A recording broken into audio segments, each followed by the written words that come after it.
ఎటు చూసినా నీరే, మొత్తం అంతా చిమ్మ చీకటి, ఏమీ అర్థం కావటం లేదు.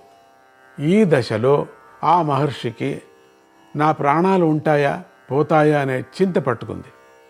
పైగా తనకు కనిపించేదంతా నిజమా కల మతిభ్రమ అనే సందేహం కూడా పట్టుకుంది. ఇది నా మతిభ్రమేనేమో అని గట్టిగా తోచసాగింది. ఆయన మెల్లగా ధైర్యాన్ని పుంజుకొని ఆ సముద్రంలో తోచిన దిక్కుకు ఈదడం మొదలుపెట్టాడు. ఎంతసేపు ఈదాడో లెక్కలేదు. అలా ఈదగా ఆ మహర్షికి ఒక పర్వతం వంటి మానవాకారం కనిపించింది. ఆ ఆకారం ఆ చీకటి కన్నా నల్లగా ఉంది. మనిషి నీళ్ల మీద తేలుతూ పడుకున్నట్లు కనిపిస్తుంది.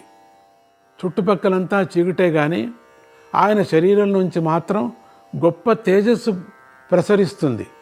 పైగా ఆ మనిషి బుసలు కొట్టే పాములాగా ఉచ్ఛ్వాస నిశ్వాసాలు చేస్తున్నాడు.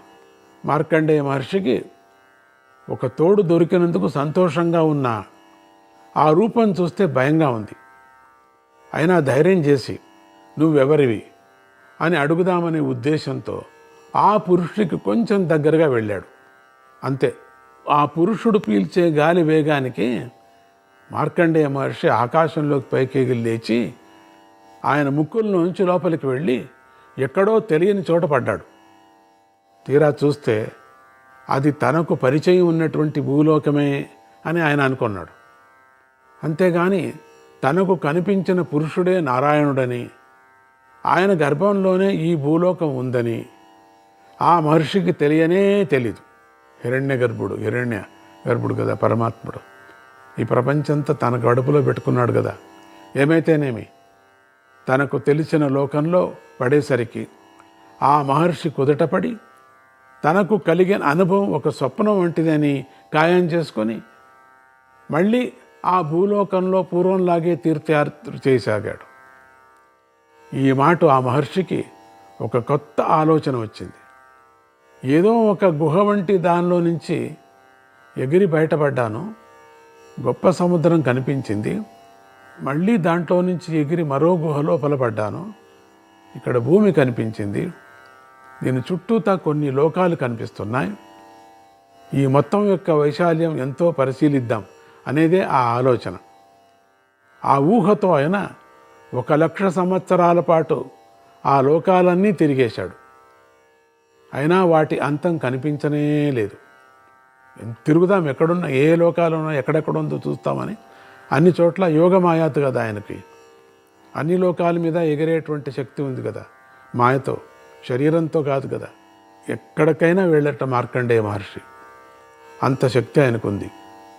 అంతా చూస్తాం, ఎక్కడ ఎంత అంతుపడతా నేను, ఎంతవరకు ఉందో ఇది చూడాల్సిందే నేను, ఈ ఆకాశం అని చూశాడు. అంతా కనిపించలే, ఇంకా తిరుగుతూనే ఉన్నాడు. అలా తిరుగుతూ ఉండవు ఒకనాడు ఉన్నట్టుండి మళ్ళీ ఆకాశంలోకి ఎగిరిపోయాడు. ఈ మాట కూడా ఆయన ఆకాశంలో ఒక గుహ వంటి మార్గం ద్వారానే ఎగిరిపోయాడు. ఈ మాట కూడా ఆయన ఒక సముద్రంలోకే వెళ్ళిపడ్డాడు. మళ్ళీ ఈదుకుంటూ ముందుకు వెళ్ళాడు. ఈ మాట ఆ నడి సముద్రం మధ్యలో ఒక పెద్ద మర్రి చెట్టు కనిపించింది. ఆ చీకట్లో పరిశీలించి చూడగా ఆ చెట్టు కొమ్మ మీద ఒక పసిపిల్లవాడు వెల్లకిలా పడుకొని ఉన్నాడు. వెల్లకిలా పడుకొని ఆ పిల్లవాడు సూర్యుడిలాగా ప్రకాశిస్తున్నాడు. మార్కండేయ మహర్షికి ఆశ్చర్యంగా ఉంది. నేను పూర్వం కూడా ఇలాంటి సముద్రంలో పడ్డాను, కానీ అప్పుడు ఇలాంటి చెట్టు, ఇలాంటి పిల్లవాడు కనిపించలేదు. అప్పుడు కనిపించిన పురుషుడు ఉగ్రంగా ఉన్నాడు, ఇప్పుడు కనిపిస్తున్న పిల్లవాడు శాంతంగా ఉన్నాడు. కనుక దగ్గరికి వెళ్ళి పరిశీలించి చూద్దామని ఆ మహర్షికి అనిపించింది. ఆ ఆలోచనతో ఆ మహర్షి ముందుకు ఈదబోయాడు. ఎందుకో కానీ ఈత సాగటం లేదు. ఆ పిల్లవాడి దగ్గరికి వెళ్ళటం చాలా కష్టంగా ఉంది. అయినా సరే మహర్షి పట్టుదలగా ఈదుతున్నాడు. అలా ఈది ఆయనకి అలసట ఎక్కువై చాలా దిగులు పడ్డాడు. ఆ దశలో చెట్టు కొమ్మ మీద పసిపిల్లవాడు మార్కండేయ మహర్షి వంక చూస్తూ గంభీరమైన స్వరంతో, నాయనా మార్కండేయ, పాపం పసివాడని ఈదలేక అలసిపోతున్నావు, భయపడకు, నా దగ్గరకు రా అన్నాడు. ఆ మాటలు వినేసరికి మార్కండేయ మహర్షికి ఎందుకో కానీ కోపం పొడుచుకొచ్చింది. ఆయన ఇలా అన్నాడు, నా వయస్సు ఎంత, నా తపస్సు ఎంత, ఇవేమీ లెక్క చేయకుండా నన్ను పేరు పెట్టి పిలుస్తున్నావే, పైగా నాయనా అంటున్నావే, ఇంతకు నువ్వెవరివి? బ్రహ్మదేవుడు అంతటి వాడే నన్ను పేరు పెట్టి పిలవడు.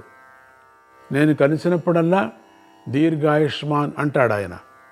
నువ్వు మాత్రం పేరు పెట్టి పిలుస్తున్నావు, నువ్వెవరివి? నా పేరే దీర్ఘాయుష్మాన్, ఎందుకంటే ఎప్పటి నుంచి నేను పుట్టానో తెలీదు. అందుకని ఆయనే అట్లా అంటే నువ్వేంటి ఇట్లా అంటున్నావు? ఘోర తపోమూర్తి అయిన నన్ను గుర్తించక నన్ను అవమానిస్తున్న వీడెవడో మృత్యుదేవతను ఆహ్వానిస్తున్నట్లుగా ఉంది అనుకున్నాడు. ఈ ఉగ్రవాక్కులను విన్న బాలుడు చిరునవ్వు నవ్వుతూ ఇలా అన్నాడు, వత్స, నీకు జన్మను ప్రసాదించిన తండ్రిని నేనే, నీకు బహుదీర్ఘాయువును ప్రసాదించిన పరమపురుషుణ్ణి కూడా నేనే. నా దగ్గరకు రావటానికి సందేహిస్తావు ఎందుకు? నువ్వు ఆంగీరోముని గోత్రం వాడివి. నువ్వు ఆ మహర్షి నన్ను తీవ్రంగా సేవించాడు. ఆ తర్వాత నీ కన్న తండ్రి మురుకండ మహర్షి కూడా నా కోసం గొప్ప తపస్సు చేశాడు. అందుకే నేను నీకు బహుదీర్ఘమైనటువంటి ఆయుర్దాయాన్ని ప్రసాదించాను. ఈ సృష్టి మొత్తం మీద చేతన పదార్థాన్ని నేను ఒక్కడే, నాకన్నా భిన్నమైనటువంటి పదార్థాలన్నీ జడాలే, అన్నీ జడాలే. అందుచేత ఆ పదార్థాలేవి నన్ను గుర్తించలేవు. నువ్వు ఒక్కడివి నాలోని అంశగా ఒక చైతన్యఖండంగా ఉన్నావు కదా, నువ్వు సరిగా చూడగలిగితే నన్ను గుర్తించవచ్చు. కానీ నేనిప్పుడు గొప్ప యోగధారణ చేసి అఖండ మహాసముద్రంలో ఏకాకిగా ఉన్నాను, అందుకే నన్ను నువ్వు గుర్తించలేకపోతున్నావు అన్నాడు. ఈ విధంగా ఆ చెట్టు మీద బాలుడు తన గోత్రంతో సహా తన జన్మ చరిత్ర చెప్పేసరికి మార్కండేయ మహర్షి ఆశ్చర్యంతో మునిగిపోయి తన పొరపాటును గ్రహించి తనలో పొంగిన కోపాన్ని దులిపివేసుకొని ఆ బాలుడు సాక్షాత్తుగా పరమపురుషుడే అని గుర్తించి ఆయనకు శిరస్సు వంచి నమస్కరించి అంజలి జోడించి ఇలా మనవి చేశాడు, భగవన్, మీరెవరు? మీ పేరేమిటి? మీరు ఎవరో అద్భుత జీవి అయి ఉంటారు. ఎందుకంటే మామూలు జీవి ఇలాంటి ఈ మహాసముద్రంలో ఏకాకిగా ఉండడం సాధ్యం కాదు కదా. దయతో నాకు తెలిసేటట్లు వివరించండి అని అడిగాడు మార్కండేయ మహర్షి. చెట్టు మీద కూర్చున్నటువంటి భగవానుడు అనుగ్రహంతో ఇలా చెప్పసాగాడు, నారాయణుడిని వేదాలలో ప్రసిద్ధి చెందినవాడు నేనే. అంతేకాదు ఆయా దేవతారూపాలతో ఆయా అధికార పదవులను నిర్వహించేది కూడా నేనే. ఉదాహరణకు దేవతలలో దేవేంద్రుడును నేనే, ఋతువులకు అధిపతి అయిన సంవత్సర దేవతను నేనే, యుగచక్రాలను త్రిప్పే కాలదేవతను నేనే, నాగులలో ఆదిశేషుడును నేనే, పక్షులలో గరుత్మంతుడును నేనే. మార్కండేయ, ఇది ఒక దృష్టి. మరొక దృష్టితో చూస్తే సృష్టిలో ఉన్న జీవులందరూ నేనే. ఈ జీవులందరి సమష్టి స్వరూపమై సహస్ర శిరస్సులు, సహస్ర పాదాలు, సహస్ర నేత్రాదులు గల విరాట్ రూపాన్ని నేనే. ఆకాశాన్ని నేనే, ఆకాశంలో ఉండే స్వర్గాన్ని నేనే. ఆకాశమంతా నా రూపాంతరం కనుకనే దానిని విష్ణుపదము అంటారు. ఆకాశంలో వెలుగు నింపే సూర్యుణ్ణి నేనే. నన్ను తెలుసుకునేందుకు ఏకైక మార్గము తపస్సు. ఆ తపస్సుకి అనేక రూపాలున్నాయి. యజ్ఞాలు, దానాలు, వ్రతాలు, జ్ఞాన సాధన మొదలైనవన్నీ అందులో భాగాలే.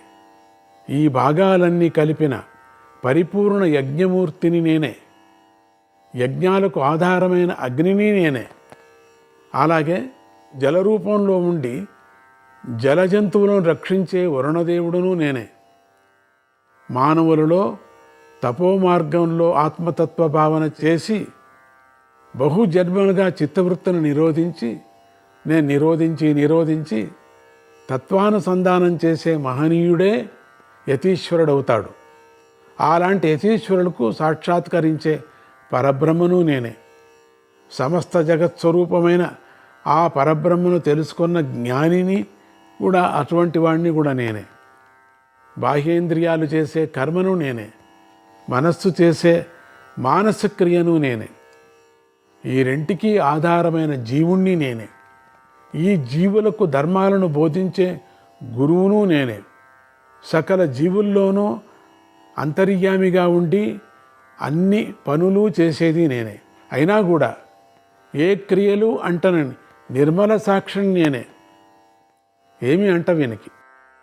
అందుకే ఆద్యాంతాలు లేని ఆత్మజ్యోతిని నేనే. మీమాంసకులు చెప్పేటువంటి ప్రకృతిని, పురుషుణ్ణి నేనే. వేదాంతులు చెప్పేటువంటి నిర్వికార పరబ్రహ్మను నేనే.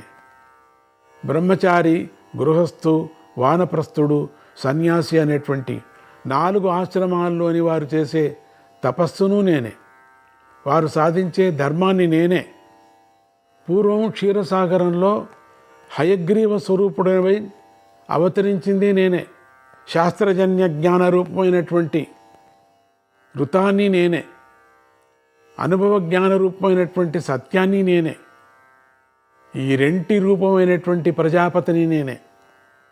జ్ఞాన మార్గమైన సాంఖ్యాన్ని నేనే. చిత్త నిరోధక రూపమైనటువంటి యోగాన్ని నేనే. ఈ రెంటి చేత పొందదగినటువంటి పరమపదాన్ని కూడా నేనే.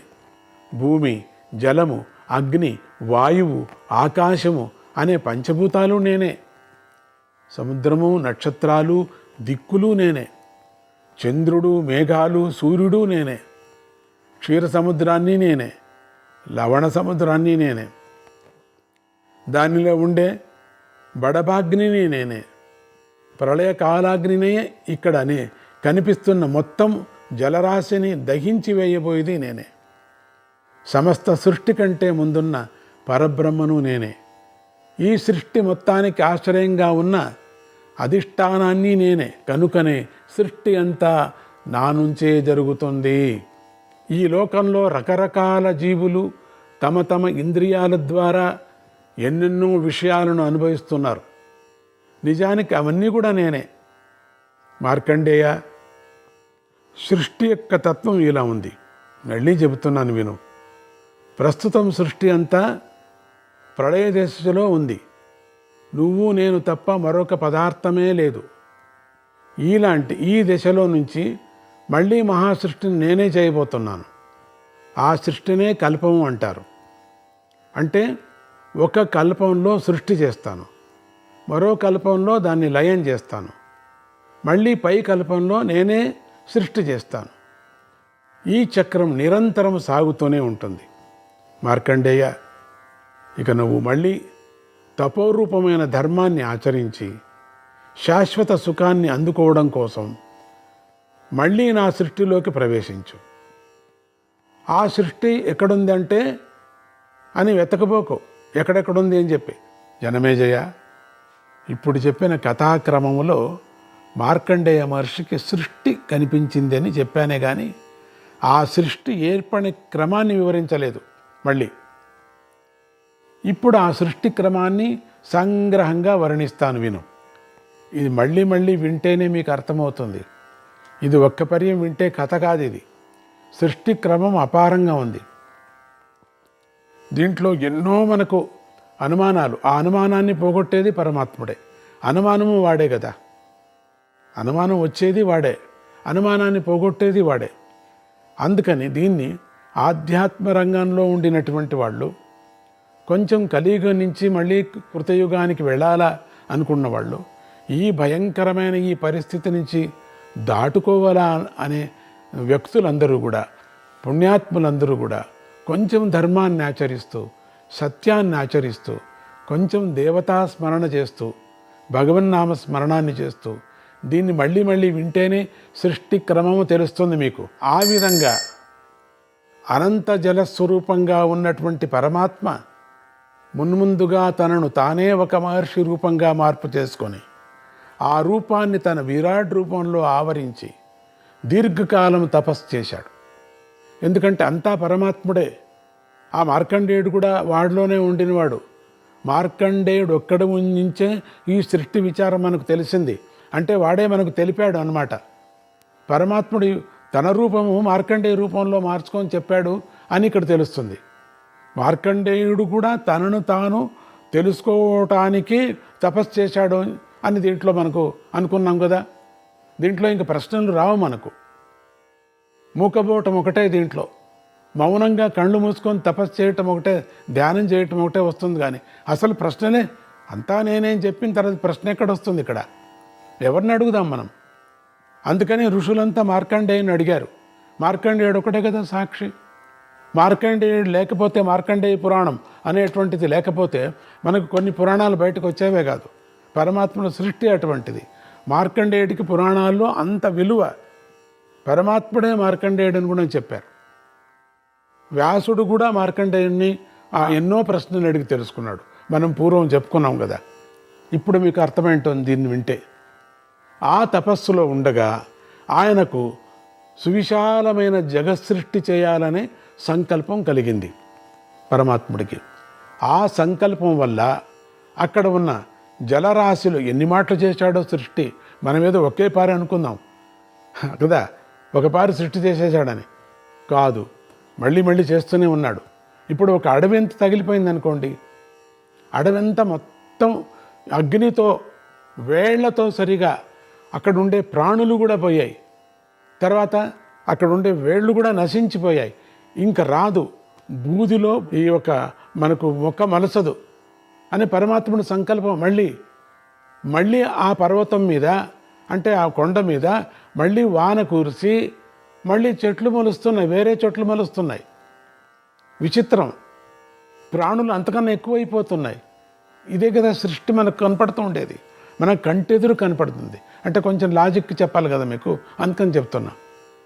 పర్వతం మీద కురిసేసరికి అంతా ఇప్పుడు ఐసు కరిగిపోయి కింద పడిపోతుంది, పడని అయిపోతుంది, సముద్రంలో కలిసిపోతుంది. సముద్రం నీళ్ళు ఎక్కువైపోతున్నాయి, జలప్రళయం అంటాం దాన్ని. కానీ మళ్ళీ అదే ఐసు, హిమము మళ్ళీ పేరుకపోతుంది పైకి. ఎంత విచిత్రం! ఇక్కడి నుంచి తీసుకువెళతాడు, మళ్ళీ పేరుస్తాడు. ఇది కదా సృష్టి. ఇదొక్కటే మనకు చాలా విశేషమైనటువంటి. ఇప్పుడు సముద్రంలో ఎన్నో చేపలు పెడుతున్నారు, కొన్ని కోట్ల కోట్ల కోట్ల కోట్ల కోట్ల, అసలు సంఖ్య కూడా మనం చెప్పలేం. ఇంతైనా కూడా ఆ చేపలు పుడుతూనే ఉన్నాయి మళ్ళీ. ఎంత సృష్టి కదా అది, జగత్ సృష్టి కదా. అందుకని ఇది పుడుతూనే ఉన్నాయి. ఎంత డబల్, ఒకటి తీసుకుంటే ఇంక 2 పుడుతున్నాయి. ఆ పర్వతం మీద అంతేనే, వాన కురుస్తూనే అప్పుడు ఒక చెట్టు కాలిపోతే ఇప్పుడు 3 చెట్లు పుట్టాయి, రకరకాలుగా ఉన్నాయి. ఎక్కడి నుంచి ఆ విత్తనం ఎవరు వేశారు? సంకల్పం కదా, పరమాత్ముడి సంకల్పం. నారాయణ నారాయణ, హరే కృష్ణ.